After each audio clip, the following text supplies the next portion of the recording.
Assalamualaikum warahmatullahi wabarakatuh. Innal hamdalillah nahmaduhu wa nasta'inuhu wa nastaghfiruh wa na'udzu billahi min shururi anfusina wa sayyiati a'malina. May yahdihillahu fala mudhillalah wa may yudlilhu fala hadiyalah.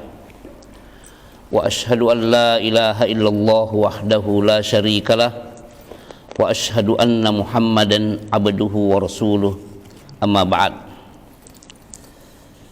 Jamaah ta'lim Masjid Al-Muqarrabin, kita mulai masuki pembahasan kelanjutan doa dan zikir dari jilid 2 terjemahan Al-Adabul Mufrad Imam Al-Bukhari rahimahullah. Bab yang ke-288 di halaman 1 itu judulnya Ad'iyatun Nabi, Ad'iyatir Rasuli sallallahu alaihi wasallam. Doa-doa Rasulullah sallallahu alaihi wasallam. Walaupun hadis yang ke-662 itu ada titik kelemahan di sanadnya, tapi lemahnya itu bukan lemah yang sangat atau sampai ke derajat wadh' atau palsu, tapi itulah manhaj Imam Al-Bukhari rahimahullah, bahwa hadis-hadis yang ada titik kelemahannya dan masih terdukung maknanya oleh hadis-hadis sahih yang lainnya tetap beliau cantumkan. Dan ini sering kita katakan di majelis ini, bahwa Imam Al-Bukhari termasuk ulama yang berprinsip seperti itu. Artinya Imam Al-Bukhari keilmuannya tidak lepas dari kelemahan yang seperti ini. Namun beliau merupakan Amirul Mukminin dalam titik ini. Sahih Al-Bukhari tentunya menjadi saksi akan tingkatan dan kelas beliau rahimahullah. Di sini tersebutkan dari Abi Sormah, boleh Sarma bisa ya Sirmah radhiyallahu anhu, dia katakan kana Rasulullah sallallahu alaihi wasallam yaqul, Nabi sallallahu alaihi wasallam pernah berdoa, Allahumma inni as'aluka ginaya wa gina maulaya.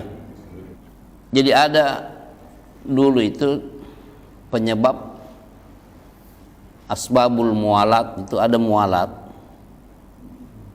Karena hukum ini dipatenkan di dalam syariat Islam. Contohnya, yang pertama, penyebab pemerdekaan. Tadinya seseorang berstatus budak, tiba-tiba dimerdekakan oleh seseorang, ditebus maksudnya. Karena dia tidak mampu memerdekakan dirinya. Artinya tidak mampu mencari nafkah untuk menebus dirinya kepada apanya namanya nih, tuannya atau majikannya. Tapi ada orang lain yang berkelebihan harta mengatakan saya yang menebus dia, bukan membeli ya, bukan membeli. Artinya dia mengeluarkan hartanya itu dengan ikhlas dan mengatakan orang ini saya tebus, biarkan merdeka. Nah, ini yang memerdekakan ini menjadi maula bagi yang dimerdekakan dan sebaliknya. Contohnya siapa? Abu Bakar As-Siddiq dengan Bilal bin Rabah. Makanya dalam sejarah itu antum lihat di hadis-hadis juga betapa akrabnya Aisyah dengan Bilal. Ya karena memang mualat antara keluarga Abu Bakar dengan dia. Yang memerdekakan kan Abu Bakar. Makanya Rasulullah SAW bersabda, al-wala'u liman a'taqah. Al-wala'u liman a'taqah. Hubungan wilayah itu wala dengan siapa yang memerdekakan. Contohnya apa? Dalam hukum warisan. Kalau ada bekas budak yang meninggal dan ternyata tidak ada pewarisnya, siapa yang mewarisi? Yang memerdekakan. Kalau ada hartanya dan pengurusannya dia ya seperti keluarga, dia mengurus jenazahnya, memandikan, kemudian mengkafani, ikut mensolati dan juga mengurus penguburannya, karena sudah seperti keluarga. Al-mualat juga kalau terjadi persaudaraan secara syar'i karena adanya kepentingan. Contohnya apa? Antara Abu Darda dengan Salman Al-Farisi. Kan di Madinah dipersaudarakan kan? Ketika Salman Al-Farisi diperbudak oleh sejumlah orang pedagang dari negeri Syam, dia anak merdeka tapi diperbudak. Ketika dia mengetahui ada Rasulullah, dia langsung melapor kalau dia itu memang mencari Rasulullah. Akhirnya dimerdekakan dan distatuskan Ibnul Islam. Tetapi Rasulullah menitipkan kepada Abu Darda dan Ummu Darda. Makanya ketika Rasulullah wafat dan Abu Darda dan Ummu Darda itu sudah pindah ke negeri Syam, Salman Al-Farisi sering berkunjung dari Madinah ke negeri Syam untuk menemui Abu Darda dan Ummu Darda. Begitu juga kalau dia mau menunaikan haji, singgah dulu di negeri Syam untuk menemui Abu Darda, karena sudah ada mualat di antara kedua orang ini atau keluarga ini. Begitu juga kalau ada seseorang yang terdampar karena suatu permasalahan. Contohnya, seseorang yang melarikan diri dari suatu negeri karena dikejar mau dibunuh. Tiba-tiba dia ini nyasar ke suatu ini, melarikan diri dan nyasar di suatu tempat dan ada yang menerimanya di situ. Bukan untuk melindungi dia dari kejahatan, bukan, tapi untuk memberikan apa yang disebut dengan keamanan hidup, makanannya, biar dia hidup, minumannya, keperluannya, tempat tinggalnya. Ini sobat mualat. Nah, di sini Rasulullah Shallallahu Alaihi Wasallam berdoa, Allahumma inni as'aluka ginaya, ya Allah, sesungguhnya aku memohon kepadamu kecukupan, wagina maulaya, dan kecukupan bagi orang yang berstatus maula bagiku. Mungkin doa-doa yang seperti ini ya dengan mengakui kelemahannya, ya ada titik kelemahan dari periwayat. Dengan mengakui hal ini kita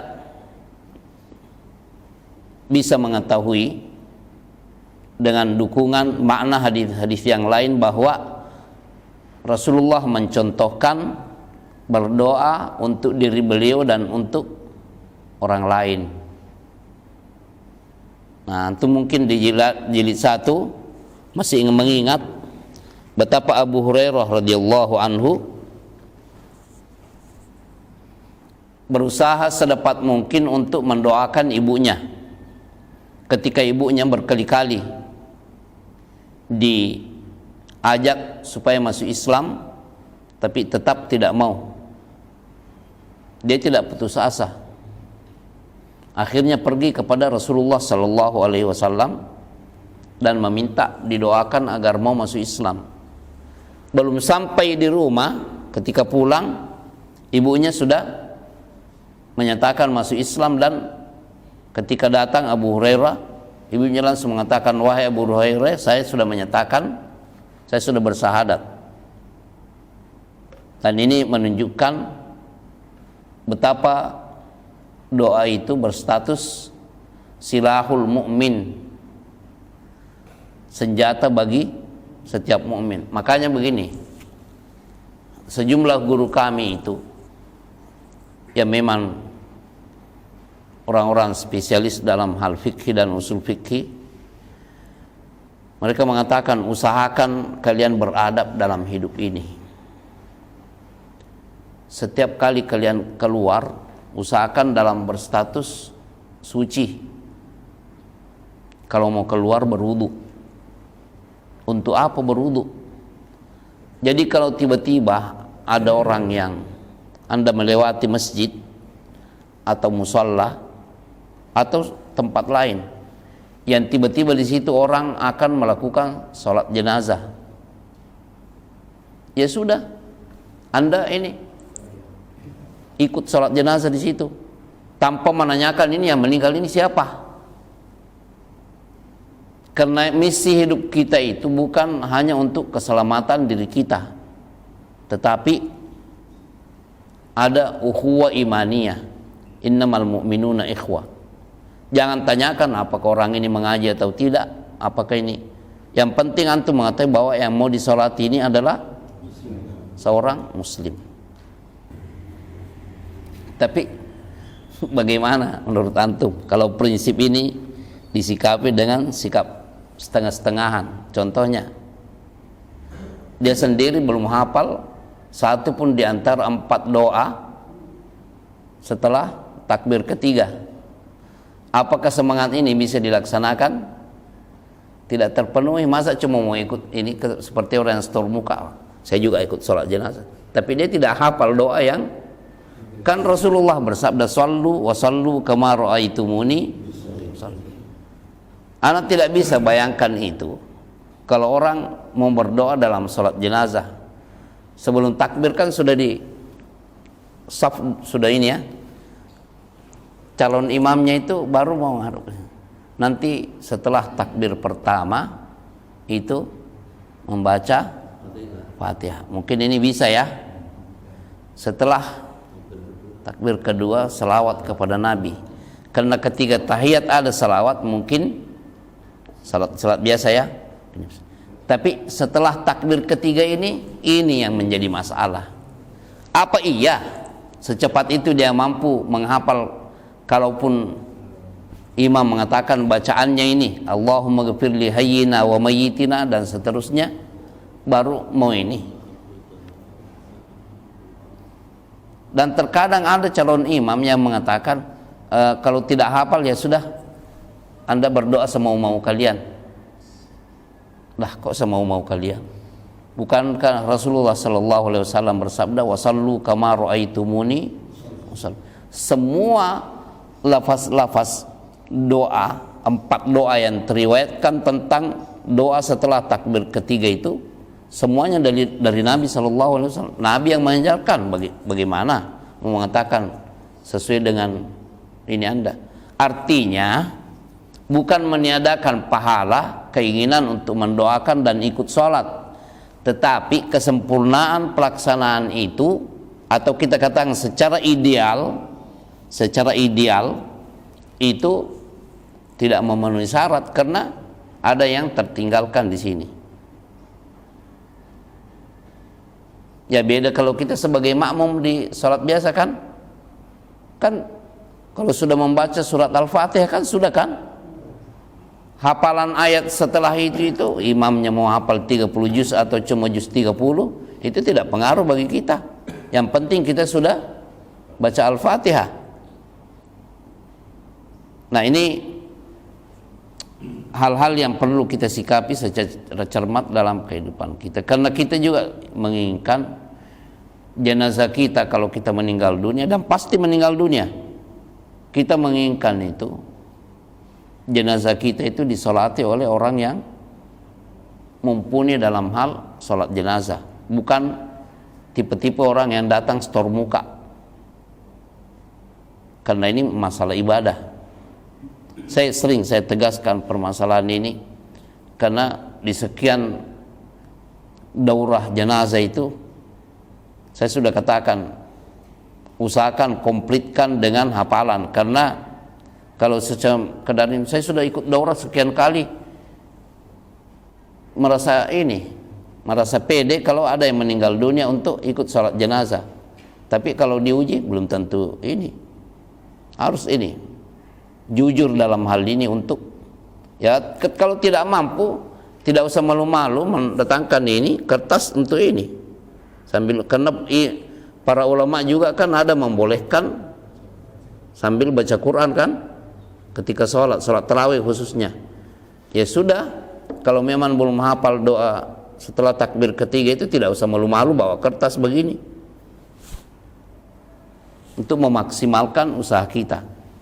Ya, intinya doa ini menunjukkan bahwa berdoa juga untuk orang lain. Subhanakallahumma bihamdika asyhadu an la ilaha illa anta astaghfiruka wa atubu ilaik. Wassalamualaikum warahmatullahi wabarakatuh.